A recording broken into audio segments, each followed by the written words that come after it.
discussing the duties of a partner. First would be duty of greatest common advantage. As per Section 9 of the Act, it is incumbent upon the partners to carry on their business for the greatest common advantage of the firm. The partners must act so that all the partners benefit and secure the maximum profits. No partner should act for their personal gain. Second is duty of good faith. As per Section 9 again, the partners must act just to each other. The relationship of partnership is on mutual trust and hence there must be good faith between them. A partnership is of fiduciary nature and thus at every stage of a partnership, the partners must act just and faithful to one another. Third would be duty to render true accounts. Partners of a firm have a duty to render true accounts as per Section 9. A partner of a firm must keep and render true and complete accounts of the partnership firm's business. He must make it available to other partners or their representatives when required. Fourth is duty to render full information. As per Section 9 again, partners of a firm have a duty to provide true and full information regarding the business. Partners are agents of each other and hence partners must communicate all information regarding the running of the business in a complete and truthful manner to each other. Fifth is duty to not carry another business. As per Section 11 subsection 2 of the Act, a partner must not conduct a business other than that of the firm.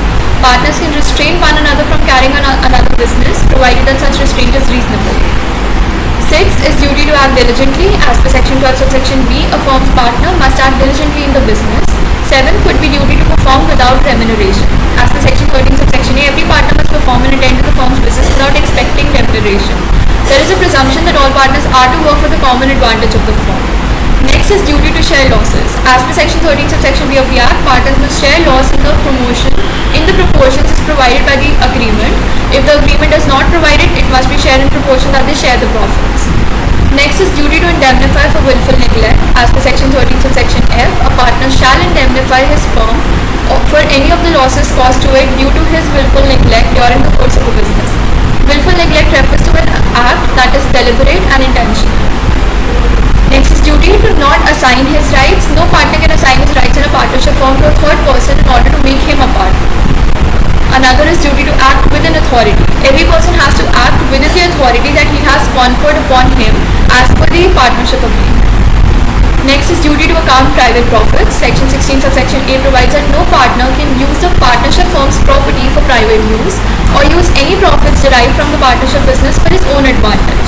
If the property of profits of a firm is ever used for personal advantage, it must be accounted for. Next is duty not to compete. Section 16 subsection B states that no partner of a firm can carry on another business simultaneously except with the consent of other partners. On the failure of obtaining such consent, he must account for all the profits he made as a result of that and must compensate for the losses sustained by the firm if any.